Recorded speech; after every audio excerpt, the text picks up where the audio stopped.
दीपक देता है रोशनी फैलाने की प्रेरणा, फलदायी वृक्ष देता है देने की प्रेरणा, मधुबन देता है महकते रहने की प्रेरणा, महान व्यक्ति देते हैं जीवन जीने की प्रेरणा। आओ प्रेरणा से दें हम सभी को प्रेरणा।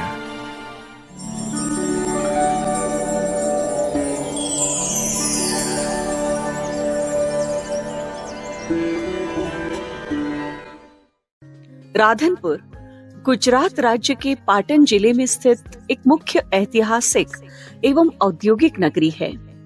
राधनपुर ब्रह्मा कुमारी ईश्वरीय विश्वविद्यालय की मुख्य संचालिका है राजयोगिनी प्रमिला दीदी जी। आपका जन्म 1963 में मेहसाना जिले में हुआ। बचपन से आप पढ़ाई, खेलकूद, चित्रकला, नृत्य कला आदि में विशेष रुचि रखते थे। आप नम्रता, धैर्यता, मधुरता, त्याग आदि गुणों से भरपूर कर्मठ व्यक्तित्व के धनी रही है। आपको 1975 में ऊंझा से ईश्वरीय ज्ञान की प्राप्ति हुई। आपने पहली बार 1979 में संस्था के मुख्यालय माउंट आबू में अव्यक्त बापदादा से ईश्वरीय मिलन मनाया और 1981 से आपने अपना जीवन ईश्वरीय सेवा में समर्पित किया।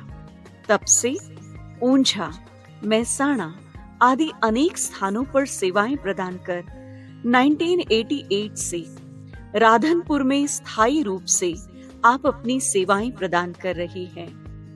जन जन को ईश्वरीय संदेश देते हुए आपने अनेक कार्यक्रमों का आयोजन किया।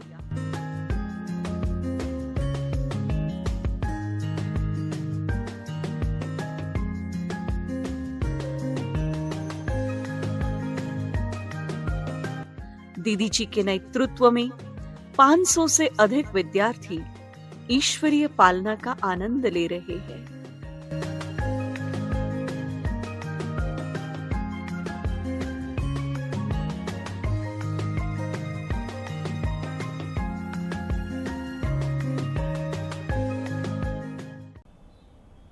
बचपन से ही मुझे भक्ति में बहुत रुचि थी। वैसे हमारा लौकिक परिवार, उसमें भक्ति की बहुत विशेष भावनाएं थी। सुबह शाम दीप धूप करना, भगवान का ध्यान करना, वो बचपन से ही मम्मी पापा का वो कार्य था, वो करते थे, तो साथ में हमें भी वो रुचि रही। तो उस समय हम छोटे थे, पापा अपनी ड्यूटी बजा कर आते, शाम को भगवान का दीप जलाते, तो हम सब साथ में बैठते और भगवान का ध्यान करते थे। उस समय हम विष्णु को भगवान समझते थे और उसी को याद करते थे। फिर थोड़ा बड़ी हुई तो उस समय मम्मी कुछ व्रत आदि करती थी, तो मुझे भी व्रत का शौक़ होता था। तो मैं भी उनके साथ साथ में सोमवार का व्रत, शुक्रवार का व्रत, छोटी थी तो वो गौरी व्रत आदि अलग अलग व्रत करती थी। यहाँ तक कि जब पानी पीते खाते समय की भी भगवान का नाम लेकर के दूसरे सामने वाले को वो नाम बुला करके उसके बाद में ही वो पानी आदि पीते थे। इतनी भगवान के लिए बचपन से ही भावना थी। फिर थोड़ा समझने लगी, ऐसे समय में फिर पापा उनको सेंटर की दीदियों का कांटेक्ट हुआ और जब दीदियों से ज्ञान की बातें सुनी तो वो आकर के हमें हर रोज़ ज्ञान की बातें सुनाते थे और कहते थे कि बहुत ही सुंदर, जैसे परियों जैसी बहनें आई हैं और वो बहनें बहुत अच्छा सत्संग कराती हैं। क्या सत्संग कराती हैं वो फिर वो सुन कर के आते थे और हमको गांव में सुनाते थे। ऐसे कुछ समय चला। उसके बाद में हमारे गांव में एक बहुत बड़ा गायत्री माता का यज्ञ 108 यज्ञ कुंड का यज्ञ हुआ। तो उस समय फिर दीदियाँ आई और भी भाई बहनें आए और आध्यात्मिक प्रदर्शनी रखी। तो हम पहली बार दीदियों को देखा, बहुत अच्छा लगा। फिर दीदी को अपने घर बुलाया तो मम्मी ने पापा ने उनका बहुत अच्छी रीति से स्वागत किया, जैसे संतों का स्वागत करते हैं। उसके बाद में फिर आसपास लोग इकट्ठे हो गए तो दीदी ने सत्संग की बातें सुनाई, मुझे भी बहुत अच्छा लगा। तब से फिर हर रोज़ मैं पापा से दीदी की बातें सुनती रही। फिर कुछ समय के बाद थोड़ा बड़ी हुई, कुछ समझने लगी, तो ऐसे में एक बार सेवा केंद्र पर जाना हुआ। बड़ा प्रोग्राम था, ब्रह्मा भोजन का प्रोग्राम था और क्लास आदि था। तो उस समय पहली बार सेवा केंद्र पर जाना हुआ। मैं समझती हूँ शायद 78 में सेवा केंद्र पर जाना हुआ। उसके बाद में फिर सेवा केंद्र की बातें बार बार जाने लगी, मुरली आदि समझने लगी, सुनने लगी। और मुरली में भी मुझे वो बात बहुत अच्छी लगती थी। बाबा कहते, बच्चे तुम्हें देवता बनना है, तुम ही देवी देवता थे और तुम्हें अभी बनना है। उसके लिए बाप स्वयं पढ़ाने के लिए आते थे। ये कुछ बातें मुझे बहुत अच्छी लगती थी। उसके बाद में फिर कैसे हमें पावन बनना है, तो हम दीदी से पूछते तो दीदी ने कहा बाबा को याद करना होगा, योग लगाना होगा। तब फिर हम योग क्या है वो दीदी से हमने समझा और फिर योग लगाने लगे। योग में भी बहुत अच्छा लगने लगा। ज्ञान सुनना, सुनाना, योग करना बहुत अच्छा लगा। सेवा केंद्र की हर बात मुझे बहुत अच्छी लगती थी। उसके बाद में फिर हमें लगा कि सचमुच यही जीवन अच्छा है। ऐसे कई बार संडे की छुट्टी होती तो हम सेंटर पर जाते और सेंटर पर भी बच्चों का कार्यक्रम आदि चलता था, क्लासेज आदि चलता था, तो उसमें भी भाग लेते थे। उसके बाद में एक बार मधुबन जाना हुआ, दीदी मधुबन जा रही थी। तो फिर पापा ने पूछा तो मुझे भी बताया कि आप जाना चाहती हो। मुझे तो खुशी हुई, तो मैं जाने को तैयार हो गई। 1-2 दिन में मैं जाने को तैयार हो गई और फिर दीदी के साथ मधुबन गई। और वो मधुबन में जब गई तो बाबा मिलन का कार्यक्रम था और उस बाबा मिलन के कार्यक्रम में बाबा कैसे आते वो कुछ पता नहीं चलता था, लेकिन दीदी ने जो समझाया था कि बाबा से दृष्टि लेना है और बाबा से दृष्टि से ही शक्तियाँ भरनी है, तो बस मैं बाबा को ही देखती रहती कि बस बाबा से जैसे मुझे शक्तियाँ मिल रही है ऐसे एहसास होने लगा। तो जब तक बाबा थे मैं बाबा के सामने बैठी रही और उस समय बाबा मेडिटेशन हॉल में मिलते थे और बाबा एक एक से मिलते थे। मैं बाबा के सामने गई तो बाबा ने कहा, बहुत अच्छा बच्ची आई है, बहुत अच्छी है, बहुतों का कल्याण करना है ना, ऐसे बाबा ने बोला। लेकिन उस समय वो बाबा की बातें मुझे समझ में नहीं आई। मैंने बाबा के सामने सिर्फ सिर हिलाते हुए यस हाँ जी कहा। फिर बाबा ने मेरे सिर पर हाथ रखा और फिर टोली दी। उसके बाद में फिर मैंने दीदी से पूछा कि बाबा ने जो बोला क्या बोला। तब फिर दीदी ने मुझे बताया कि बाबा ने बोला कि तुम बहुत अच्छी हो और बहुतों का तुम्हें कल्याण करना है। तब से फिर मुझे अंदर में ये लगा कि सच में भगवान मुझे ये कह रहा है कि तुम्हें बहुतों का कल्याण करना है। और उसी दिन से मुझे संकल्प में यही रहा कि बस मुझे यही सेवा करनी है। उसके बाद में बड़ी दीदी मनमोहिनी दीदी से मिलना हुआ। उस समय दीदी सौगात देती थी और सौगात में उस समय दीदी ने हमें सिल्वर की अंगूठी पहनाई।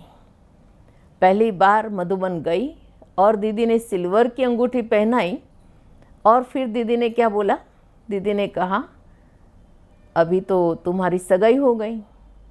हमने कहा जी दीदी।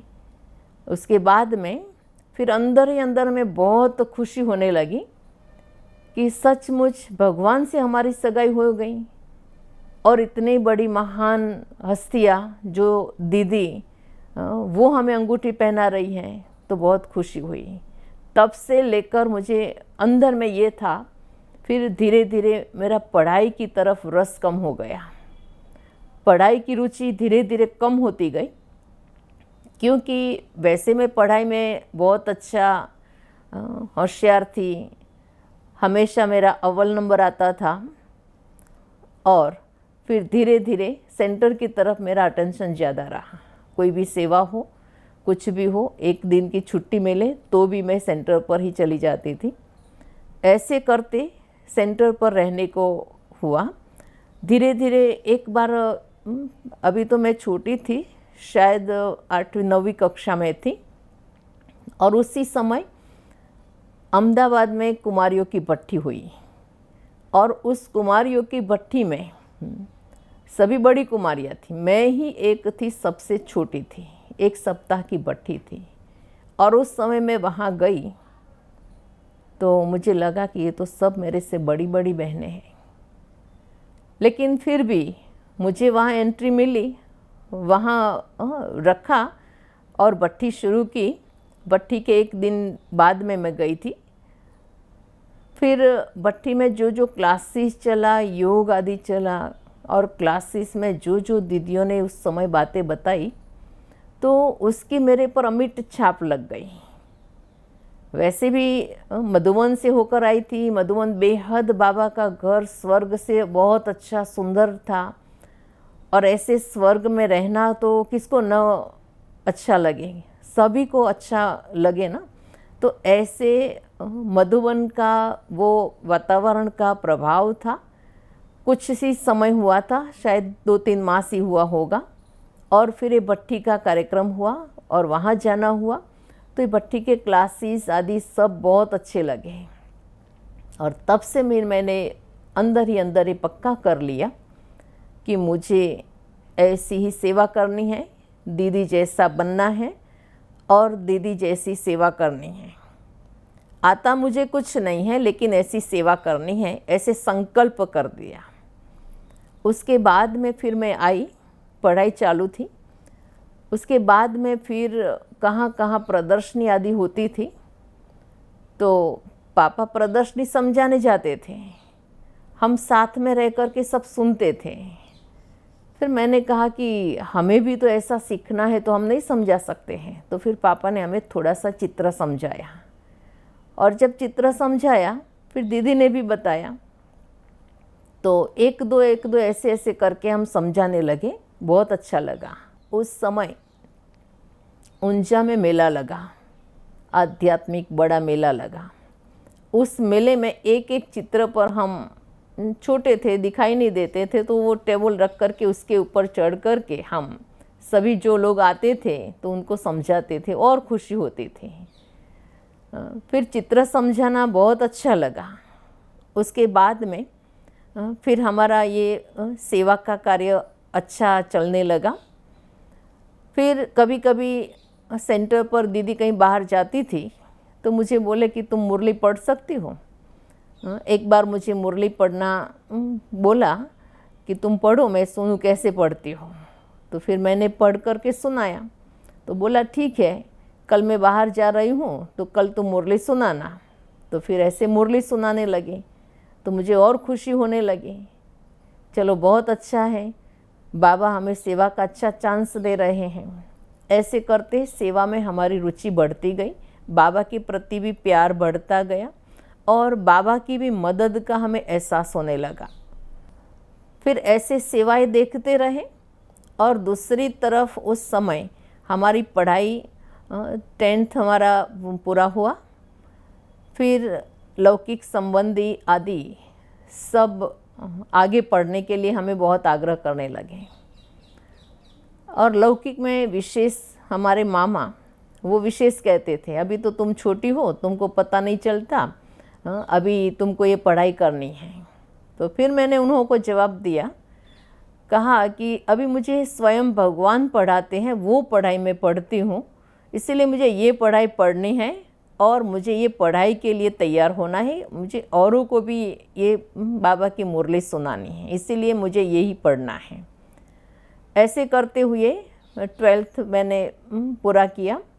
उसके बाद में फिर बहनों को देखती थी, ये सेवाएं देखती थी, तब फिर अंदर में हुआ तो मैं करूँ कार्य तो यही कार्य करूँ। क्योंकि जब भट्टी में भी हमने सुना कि बाबा ने कहा नौकरी टोकरी कुमारियों को क्या करना है। वैसे तो पहले ये था लक्ष्य कि अच्छी पढ़ाई पढ़ कर के अच्छी सी नौकरी करूँगी और बहुत अच्छी रीति से रहूँगी। लेकिन बाबा की ये बातें मुरली में सुने, दीदियों से सुने, तब से फिर लगा कि ये नौकरी क्या करना है। बाबा हमें वारिश बनाता है तो फिर हम नौकरी करके क्या करेंगे। उसके बाद में फिर पक्का संकल्प किया कि मैं बनूंगी तो ब्रह्मा कुमारी ही बनूंगी। और बाबा ने मुझे कहा है कि तुम्हें बहुतों का कल्याण करना है। और बाबा मुरली में वो भी कहते थे कुमारी वह जो 21 कुल का उद्धार करे। तो ये बातें भी जब स्मृति में आती थी तो हमारा लक्ष्य ये पक्का हुआ कि मैं यही ब्रह्मा कुमारी बन करके बहुतों का कल्याण करूंगी और बाबा की आश है वो मैं ज़रूर पूर्ण करूंगी। ऐसे करके फिर हमने ये लक्ष्य पक्का किया और फिर सेवा केंद्र पर बीच बीच में रहना शुरू हुआ। उसके बाद में पढ़ाई पूरी करके फिर छुट्टियों का दिन था, तो छुट्टियों के दिन उसके बाद में फिर पढ़ना था। लेकिन छुट्टियों के बाद में सेंटर से घर आई नहीं, क्योंकि मुझे लगा कि मैं घर जाऊंगी तो मुझे सब पढ़ने के लिए फोर्स करेंगे।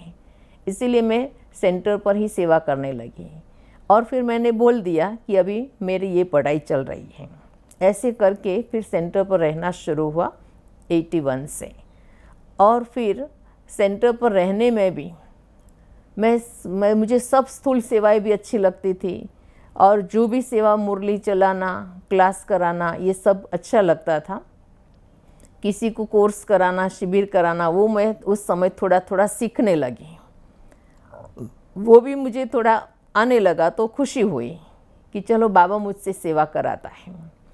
ऐसे करते पहली बात तो ये थी कि सेवा करने में ये था कि मुझे तो बड़ी बहनों के साथ रहना है और यही साथ में सेवा करनी है, तो इसमें क्या बात, अच्छी बात है। क्योंकि बड़ी बहनें हमारे साथ हैं, दीदियाँ हमारे साथ हैं, फिर हमें और क्या बात होगी।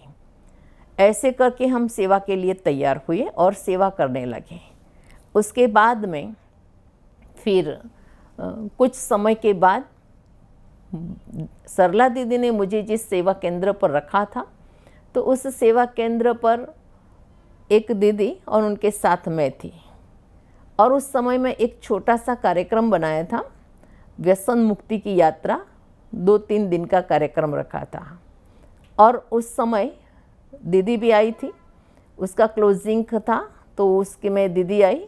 और उसी समय फिर दीदी ने मुझे कहा शाम को कि तुमको परमात्मा का परिचय देना है।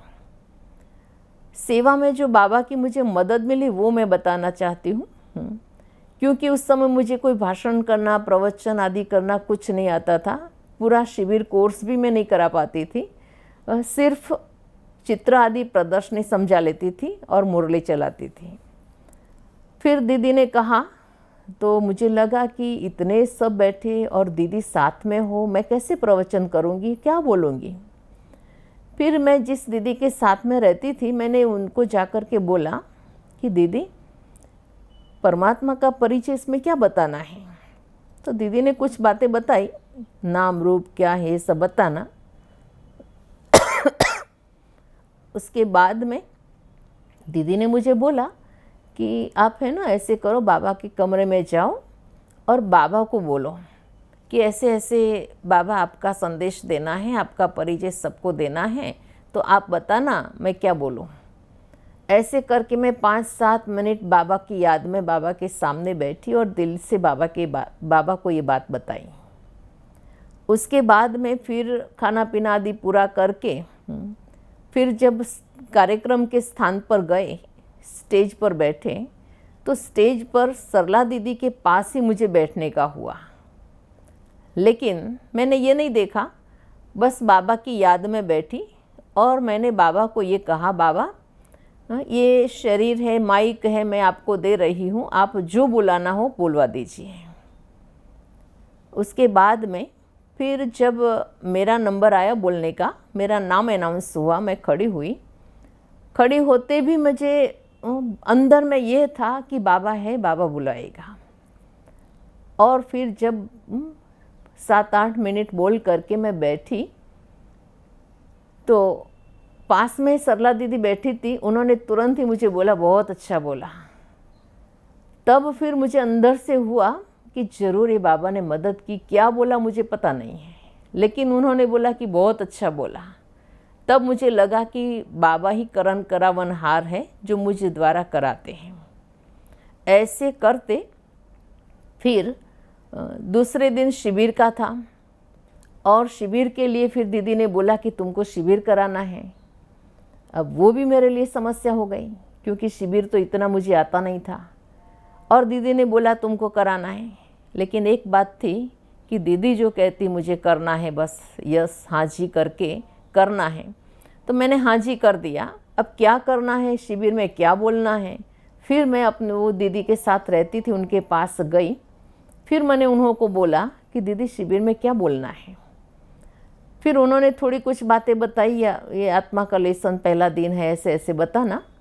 और फिर बोला कि बाबा के पास जाओ और बाबा को बोलो ये। फिर भी मैं दूसरे दिन भी बाबा के पास गई, और फिर बाबा को बोला कि बाबा शिविर करानी है। अब शिविर का पूरा मुझे पता नहीं है, मैं क्या बताऊं। अभी आपको बोलना है, आप आकर के ये शिविर कराना। मैं तैयार हूँ बाबा, आप जैसे मुझे कहो मैं तैयार हूँ। ऐसे करते हुए फिर शिविर कराने गई, और शिविर में भी 1 घंटा बोला। अब क्या बोला वो मुझे पता नहीं है, लेकिन 3 दिन शिविर पूरा होने के बाद करीब 25 भाई बहनें थे। उन भाई बहनों को सेवा केंद्र पर बुलाना था, तो सेवा केंद्र पर बुलाया। तो उसमें एक बूढ़ा काका था, वो खड़ा होकर के बोला कि 2 दिन तक मैंने इस बहन के पीछे ये बूढ़ा बाबा, ब्रह्मा बाबा, उनको देखा। वो जैसे बाहें फैला के वो बाबा उनके पीछे खड़े थे, ऐसे मैंने देखा।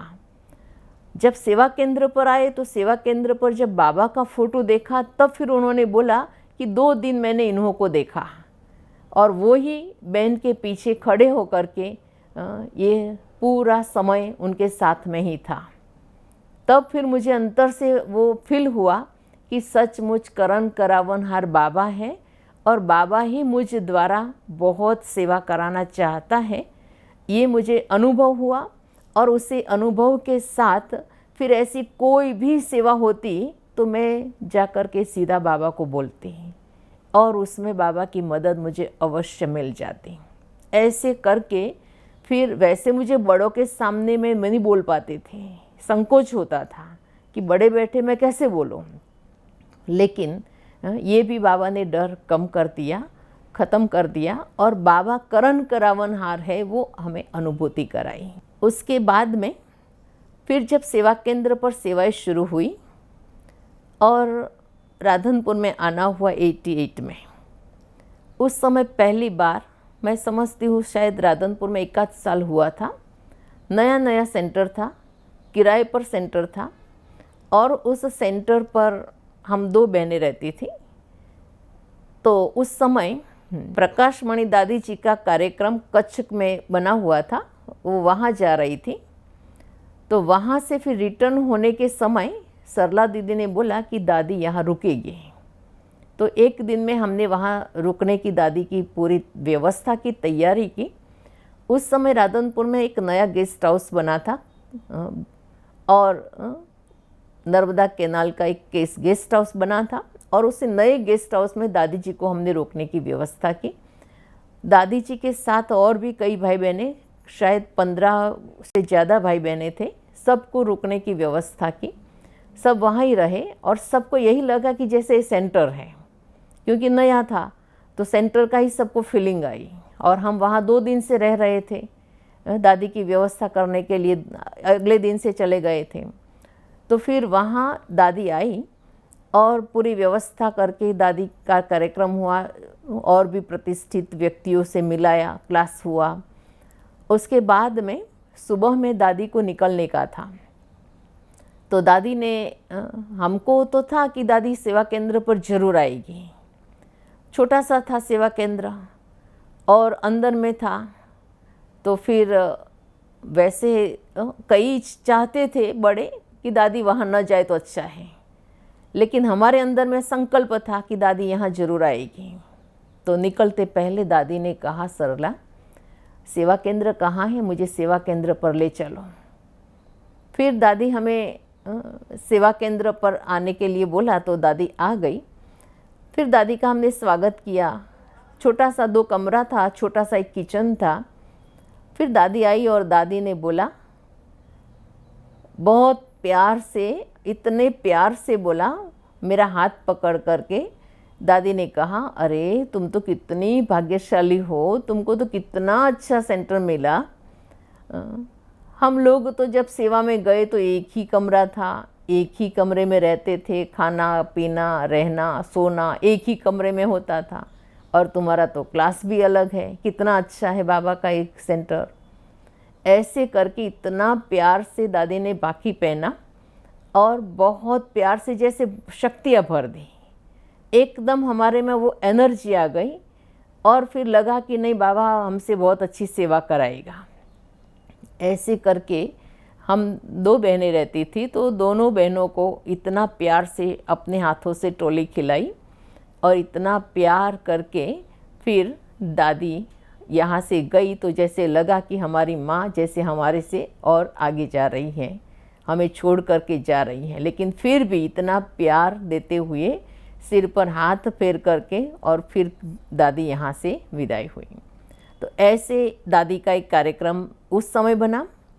और उसके बाद में सचमुच हम भाग्यशाली ही कहें, क्योंकि राधनपुर में 5 साल में सेवा केंद्र अपना बाबा का बना। और उसके बाद में फिर दादी का इधर आना जाना हुआ। तो उस समय फिर सरला दीदी ने दादी को बोला, तो वो भी अचानक ही उद्घाटन का कार्यक्रम बना। 1 दिन की तैयारी के लिए 1-2 दिन में ही वो सेवा केंद्र का उद्घाटन का कार्यक्रम हुआ। उसमें भी सरला दीदी भी थी, दादी, मुन्नी दीदी, मोहिनी दीदी, ब्रजमोहन भाई आदि सब उस भवन में आए और दादी के कर कमलों के द्वारा, दादी प्रकाश मणि जी के कर कमलों के द्वारा उद्घाटन हुआ। और फिर वहाँ भी दादी ने इतना प्यार से बोला कि बहुत अच्छा है, बहुत अच्छा है, तुम बहुत अच्छी सेवा कर सकेंगी, बहुत अच्छा आगे बढ़ना, ऐसे जैसे वरदान दादी ने दिया। इसके बाद में भी जो सेवाएं चली, उसके बाद में यहाँ से दियोदर, थरा, बाबर, वाव सेवा केंद्र, उपसेवा केंद्र हैं और आसपास करीब 70 जितनी पाठशालाएं हैं जो अच्छी रीति से गांव में चलता है। और साथ में मैं ये ज़रूर कहूँगी कि जब हम लोग यहाँ आए तो उस समय ये विस्तार इतना बैकवर्ड था, बात मत पूछो। यहाँ जब हम आते थे तो हाईवे एकदम सुना सुना लगता था, जैसे कोई है ही नहीं व्यक्ति, ऐसे लगता था। लेकिन हमने देखा कि जहाँ जहाँ बाबा का स्थान बना वहाँ चारों ओर हरियाली बनती गई, चारों ओर ग्रीनरी के साथ साथ सब लोग भी अच्छी रीति से पढ़ाई में भी अच्छी रीति से सब आगे बढ़ने लगे और गांव का भी पूरा विकास दिखने लगा। तो राधनपुर के आसपास में गांव में भी, वैसे यहाँ दूर दूर गांव में पाठशाला है, लेकिन फिर भी गांव वाले लोग इतने भावनाशील हैं, भावना वाले हैं, जो दूर होते भी वो इतना जल्दी यहाँ भी आते हैं और हम लोग भी वहाँ जाते हैं और हर बात से तन मन धन से हमें सहयोगी बनते हैं, जिस आधार से पूरा सेवा केंद्र चला। उसके बाद में एक और अनुभव बताऊं कि जब हमारा सेवा केंद्र गांव में अंदर में था तो उस समय यहाँ से सर्वोदय आरोग्य निधि का मैनेजिंग ट्रस्टी श्याम सुंदर दादा वो शिविर किया और शिविर करने के बाद उनको लगा, उन्होंने अपना अनुभव बताया कि बहन आप लोग जो सेवा करते हो तो आप लोग जड़ से परिवर्तन का कार्य करते हो, व्यसन मुक्ति, संस्कार परिवर्तन, तनाव मुक्त शिविर आदि। और ये सेवा का कार्य लोगों को, बहुतों को अनुभव हो अथवा तो बहुतों को लाभ मिले, इसके लिए आप लोग यहाँ से थोड़ा हाईवे पर अपना सेवा केंद्र बनाइए, तो बहुत अच्छी सेवा होगी, बहुत लोग लाभ लेंगे। तो उस समय मैंने कहा कि भाई जी, आपकी भावनाएं बहुत अच्छी हैं, लेकिन हमारा अल्टीमेट सेवा केंद्र है तो हमें ट्रस्ट मंजूरी नहीं देगा, ऊपर से हमें मंजूरी नहीं मिलेगी, इसीलिए हमें ज़मीन नहीं चाहिए। दादा ने बोला कि मैंने अपनी लाइफ में एक आपको ही देखा कि जो हम दे रहे हैं आप मना कर रहे हैं, लेकिन मेरा मना करने का भाव ये था कि हमें ऊपर से मंजूरी नहीं मिलेगी। उस समय हमारे भ्राता रमेश भाई जी थे अकाउंट में, तो फिर हमने बोला कि हम नहीं मना करते, हमारा ट्रस्ट ऊपर से कह रहा है। तो बोला कि हाँ, ट्रस्ट में कौन है, हम उनसे मिलेंगे। फिर दादा खुद उनको मिलने के लिए अपनी गाड़ी लेकर के आए, मुझे बोला कि आप भी साथ चलो। हम साथ गए। हमारे भ्राता रमेश भाई जी से दादा ने कई प्रश्न उत्तर किए, कई प्रकार की डिस्कस हुई, और लास्ट में रमेश भाई जी ने फिर कहा कि आपको देना है और इनको करना है, आप करो, उसमें मेरा कुछ नहीं, मैं राजी हूँ, लेकिन कैसे होगा। तो दादा ने कहा कि अगर आप सहयोग लेते होंगे तो हम मदद ज़रूर करते रहेंगे। बोला ठीक है, बल बनाओ। ऐसे करके फिर उन्होंने ये ज़मीन हमें गिफ्ट में दी, और ट्रस्ट को गिफ्ट दे करके पूरी कार्यवाही करके जो भी रजिस्ट्री का कार्य सब कुछ करा करके दादा ने खुद दिया। ऐसे करके ये सेवाओं में हमें बहुत अच्छा उनका सहयोग मिला, और फिर हम ये सेवा केंद्र में अभी आज ये सेवाएं कर रहे हैं। ऐसे ये सेवा वैसे तो असंभव लगता था, मुश्किल हो सके ऐसा नहीं था, क्योंकि सभी गांव वालों का भी उसमें विरोध हुआ था, लेकिन फिर भी बाबा का कार्य है, करण करावनहार बाबा है, तो बाबा ने कैसे करवाया वो पता नहीं चला, लेकिन असंभव को संभव कर दिया, मुश्किल को सहज कर दिया। और ये इतने मकान बने वो मैं कभी संकल्प के स्वप्न भी नहीं कर सकती थी, लेकिन करण करावनहार ने, बाबा ने ये करा दिया, और ये सेवा अभी बाबा ही करा रहे हैं। इसीलिए हमें हर कदम में जहाँ मुश्किल होता था तो बाबा को याद करते थे, सारी समस्या बाबा को बताते थे, तो अवश्य बाबा की मदद का हमें एहसास होता था, बाबा मदद करते थे। इस ब्राह्मण जीवन में और ये बाबा के साथ का अनुभव करना, उसमें मैं समझती हूँ कि मैं हमेशा सच्चाई सफाई से रही बड़ों के आगे, और बड़ों ने जो कहा वो आज्ञाकारी बन कर के रही हूँ। और दूसरा, जो भी दिल में बात आती थी, कुछ होता था तो मैं बाबा को ज़रूर सुनाती थी, बाबा को लिखती थी, और बाबा को लिख कर बताती थी, तो उससे मुरली में या फिर बड़ों से कोई राय मिले तो उसमें मुझे सॉल्यूशन मिल जाता था। इस आधार से मैं इस सेवा में और पुरुषार्थ में आगे बढ़ी। आज भी पुरुषार्थ में मुझे लगता है कि बाबा जो अपनी मुरली में बताते हैं कि अपनी स्वस्थिति को बनाना है, तो स्वस्थिति कैसे बनेगी, तो उसके लिए अभी भी मैं स्वमान का अभ्यास करती हूँ, अपनी आत्मिक स्थिति का अभ्यास करती हूँ, और यही मेन फाउंडेशन में अपने आप को देखती हूँ कि कितना पक्का किया, क्योंकि यही फाउंडेशन जब हमारा पक्का हो जाएगा तो इसी के आधार पर हमें हर कदम बाबा की याद बनी रहे और बाबा की मदद का अनुभव करते रहे, और अंत के समय की परिस्थितियों में भी हम अपनी शक्ति के द्वारा हम अपनी समस्याओं को सहज सुलझा करके बाबा के साथ में हम अनुभव कर सकें। इसके लिए आज भी हम अथक बन कर के, हम अगर कोई कहता है कि मैं थक गई सेवा में, तो मुझे तो अच्छा नहीं लगता है, क्योंकि मैं ये समझती हूँ कि सेवा में थकान होना माना बाबा की मदद नहीं है। आज भी कोई थकान की बात करता है तो मैं उनको ये ज़रूर कहती हूँ कि आप वो कार्य छोड़ दीजिए, क्योंकि थकान वो सेवा से नहीं होती है।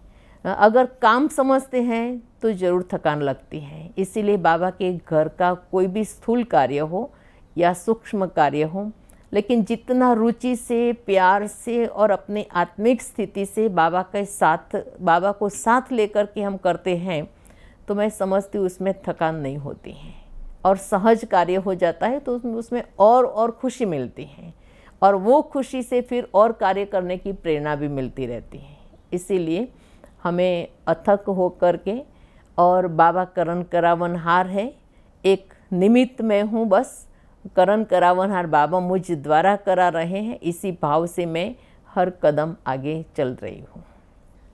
हम ये भाई बहनों को ये कहना चाहते हैं कि हम अभी तक जो कार्य करते आए हैं, जो सेवाएं करते आए हैं, तो उसी सेवा में हमें हर कदम में बाबा की मदद लेनी है।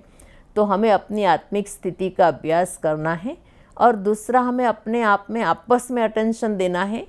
संपन्न बनना है तो हमें किसी को नहीं देखना है, देखना है तो एक बाबा को देखना है। तो हम अब एक बाबा को देखें, आपस में अगर किसी को देखें तो किसी के न किसी के विशेषता को देखें और विशेषता के दाता को देखें। तो ये करके अगर हम आगे बढ़े तो आपसी भी एक दूसरे के प्रति प्यार बना रहेगा और हम सेवाओं में भी आगे बढ़ते रहेंगे। यही ब्राह्मण भाई बहनों के प्रति, अलौकिक परिवार के प्रति मेरा एक ईश्वरीय संदेश है कि सदा ही बाबा को साथ रखने के लिए अपनी स्थिति को बनाए रखें और अपनी स्थिति बनाने के लिए आत्मिक स्थिति का स्वमान का अभ्यास करते रहे। स्वयं को देखे, दूसरे को कभी ना देखे, अगर दूसरे को देखा तो विशेषता देखे और विशेषता से फिर हम आपसी एक दूसरे के प्रति प्यारे और न्यारे बन कर के रहें।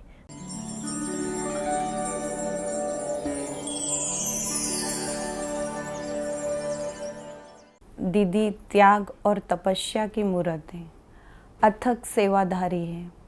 उन्होंने अपने जीवन में बहुत कुछ त्याग किया है और त्याग के साथ साथ वो तपस्या का भी उनका बैलेंस रहा है। उनके जीवन के अंदर ये दिखाई देता है कि जब भी वो सेवा के लिए कहीं भी निकलती है तो वो अपना ख्याल नहीं करते, हमेशा दूसरों के बारे में ज़्यादा सोचती है। और इस रीति से उन्होंने अंदर से हमें ये भी सीखने को मिलता है कि दूसरों के लिए हम अपना बलिदान कैसे करें। ब्रह्मा कुमारी ईश्वरीय विश्वविद्यालय से मेरा 30 ईयर से बहुत नाता रहा है। प्रेमिला दीदी की प्रेरणा से हम यहाँ आने शुरू हुए और मेडिटेशन शिविर भी की है। इस संस्था में संस्कार, सेवा और समर्पण, ये 3 की भावना से ब्रह्मा कुमारी प्रेमिला दीदी लास्ट 30 ईयर से यहाँ कार्यरत है। उसकी सेवा रियली काबिल-ए-दाद है और यहाँ मेडिटेशन के क्लास भी रेगुलर चलते हैं। इतना कहना चाहता हूँ कि मेडिटेशन से हमारा मन और पावर और विल पावर बहुत बढ़ता है। दीदी जी के साथ बहुत कुछ सीखने को मिला। जैसे शुरू में मैं आई तो मुझे कुछ नहीं आता था, लेकिन दीदी जी ने मुझे बहुत कुछ सिखाया और दीदी जी का जैसा नाम है ऐसा प्रेम भी दिया और साथ साथ में ज्ञान, योग, धारणा, सेवा कैसे करनी है वो भी सब सिखाया। इतना उमंग उत्साह दिलाया, बहुत प्रेरणाएं भी दी। इस एरिया में गांव में जाना भी कठिन था, तब प्रमिला बहन 10-10 बजे तक जाकर उसके साथी दीदियों के साथ उसने जो ज्ञान दिया, जो समझ दिया, उसका परिणाम आज हम देख रहे हैं। कई कुटुंबों में दारू की वजह से और दूसरी ड्रग की व्यसन की वजह से जो झगड़ा, अत्याचार, कुटुंब में टकराव, उसमें उसका चिंतन से, उसकी संस्कारिता से, उसकी संस्कारिता की समझ से आज हम देख रहे हैं कि प्रजा में बहुत समझ आई है, भाईचारा में भी बढ़ावा आया है। दीदी के अंदर पालना करने की बहुत बड़ी विशेषता है और दीदी के अंदर मैंने एक खास गुण देखा कि उनका बाबा के प्रति बहुत अटूट निश्चय है, साथ साथ बाबा से इतना जिगरी प्यार है। और बहुत बड़ा अगर गुण देखे तो दीदी के अंदर है कम खर्च बाला नसीन। कोई भी चीज़ होती है उसको कम खर्चे में बहुत अच्छी तरह से उसको संतुष्टता से करना, वो उसका बहुत बड़ा गुण है। प्रेमिला दीदी, उनका व्यक्तित्व तो बहुत अच्छा है, वो अथक सेवाधारी है। उनकी हर बात में एक्यूरेसी है, हर काम हमको बहुत प्यार से और अच्छी रीति सिखाते भी है। वो अथक सेवाधारी है, हमको भी उनसे अथक सेवा की प्रेरणा मिलती है। दीदी दूसरों को आगे बढ़ाने में उनका उमंग और उत्साह रहता है। दीदी जी इतना स्नेही, शांत और निर्मल स्वभाव वाले हैं कि हमारे यहाँ बार बार आने का जी करता है। वैसे ही सेंटर ऊपर इतना आके अच्छा लगता है कि हमारा ये अलौकिक परिवार, तो हम लौकिक परिवार को भी भूल जाते हैं। પૂજ્ય પ્રેમિલા દીદી અને સમગ્ર બ્રહ્માકુમારી બહેનો આ કેન્દ્ર સાથે સંકળાયેલા છે એ ખૂબ ઉત્તમ સેવાનું કામ કરે છે. પૂજ્ય પ્રેમિલા દીદી અહીં જ્યારથી કામ કરે છે ત્યારથી એમના સંપર્કમાં આવ્યા પછી અહીં રાધનપુર અને આજુબાજુના વિસ્તારમાં આધ્યાત્મિક જ્ઞાનમાં ખૂબ જ વધારો થયો છે. જીવન જીવવાની પદ્ધતિમાં પણ ખૂબ ફરક પડ્યો છે અને સૌથી મોટો ફરક થયો હોય તો વ્યસન મુક્તિનો ફરક ખૂબ જ થયો છે. એનો મને અને આ વિસ્તારની સમગ્ર જનતાને એનો આનંદ છે.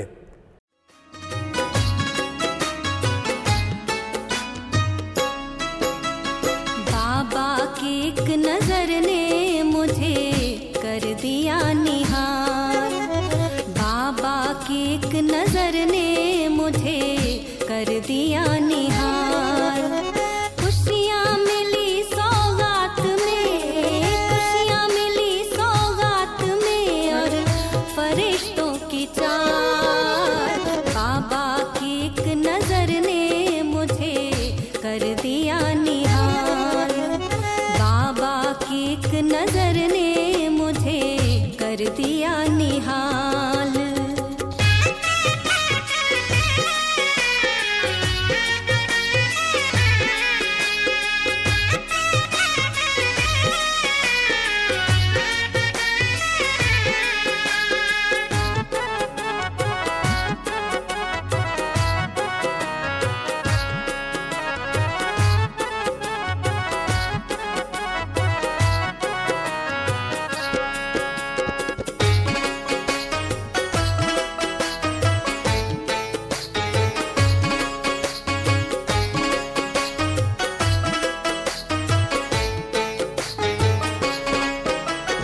अमृत वेले से ही अमृत पिलाए वो,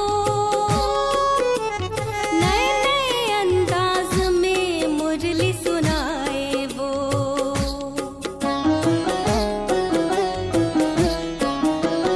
सदियों पुराने अपने चहेतों को ढूंढ कर दुर्गम जगह पे जाके अपना बनाए वो. बड़ी मुसीबतों को भी छोटी में देता टाल. बाबा की एक नजर ने मुझे कर दिया निहाल.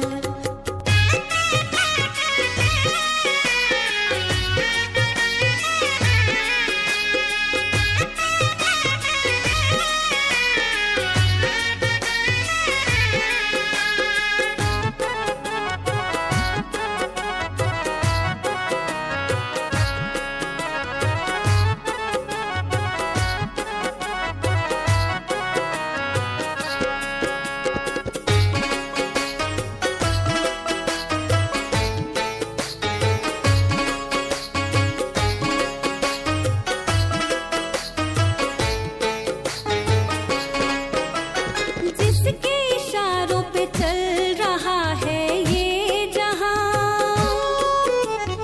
उनके ही श्रीमत पे हम तो हैं कुर्बान. पतझड़ सी जिंदगी में फूल देख कर मुस्कुराने लगा मेरा प्यारा बागबान. दीदी उसके नाम जैसे ही गुण धारण करती है, प्रेमल स्वभाव है उसका, वो सबके साथ बहुत प्यार से व्यवहार करती है. सदा वो शांति दिखने को मिलती है. उनकी उम्र 60 साल के हिसाब से हम देखते हैं तो कभी वो थकी हुई नहीं लगती है. कभी भी दीदी को देखे तो उत्साह उमंग में रहती है, सभी के साथ छोटे बड़े सभी को सहयोग देती है. प्रेमिला दीदी जो है वो बहुत मिलनसार है। सभी जो आने वाले साधक और यहाँ जो ब्रह्मा कुमार बहन या भाई सब है, उनके साथ उनका व्यवहार एकदम सादगीपूर्ण और अच्छा है। उनकी वजह से ही ये सेंटर पूरी तरह पनप रहा है। जो कुछ उन्होंने इस एरिया के और ये सेंटर के लिए किया है वो बहुत अतुल्य है। दीदी का स्वभाव एकदम सरल है। दीदी के चेहरे पे कभी भी गुस्सा देखने को नहीं मिलता है। दीदी हमारी बहुत अच्छी तरह से पालना करती है। हमें सभी बच्चों के प्रति भेदभाव नहीं रखती है। दीदी हमें बहुत प्यार से रहना सिखाती है। हमने देखा है कि 365 दिन के अंदर 330 दिन दीदी सेंटर से सेवाओं के अंदर बाहर ही रहती है, जिसके अंदर 330 के अंदर 300 दिन वो रिमोट के विलेजेस की सर्विसेज में रहती है। हमने दीदी की सबसे बड़ी विशेषता ये थी कि अथक, मतलब हमने 15-15 घंटे तक दीदी के साथ मतलब उनको सेवाएं करते हुए एकदम एक्टिव तरीका से देखा है। प्रेमिला दीदी के पास बहुत अच्छा ज्ञान लिया है और बहुत आत्मिक शक्ति डेवलप हुई है। दीदी जी ने बहुत अच्छा ज्ञान दिया है। यहाँ 20 साल से ज्ञान ले रहे हैं और रेगुलर दीदी जी ने बहुत जी मेहनत किया है। पहले यहाँ कुछ नहीं था, छोटा पाठशाला थी 20 साल पहले, तब से चल रहा है। दीदी का बहुत ही हमें प्यार मिला। जब से हम पहले शुरू में आए तो हमको कुछ नहीं आता था, हाँ, लेकिन दीदी ने प्यार से हमको सब कुछ सिखाया और प्यार से हमें आगे बढ़ाया और आगे बढ़ाते हुए हमें इतना हिम्मत भी दी। जब छोटी थी तो एक दिन ख्याल आया कि मैं कौन हूँ। प्रेमिला दीदी से मिला कि हम कौन हैं, कहाँ से आए हैं, कहाँ जाना है। तब से जीवन में इतना परिवर्तन आया, मानो कि दुनिया ही बदल गई। प्रेमिला दीदी ने इतना प्यार दिया है, इतना सम्मान दिया है, हम सबको को बहुत प्यार से हमें रखते हैं। दीदी की पालना के कारण ही मेरा जीवन जो है वो बच गया, नहीं तो मैं पुरानी दुनिया में भी चला जाता। लेकिन दीदी जी ने हमें यहाँ भोजन की व्यवस्था की, इसलिए हम जो है अपना जीवन बचा लिए। और दीदी में एक पालना के साथ साथ एक अच्छा वहीवट भी है और वो अच्छी तरह से प्रशासनिक कला भी उनमें है।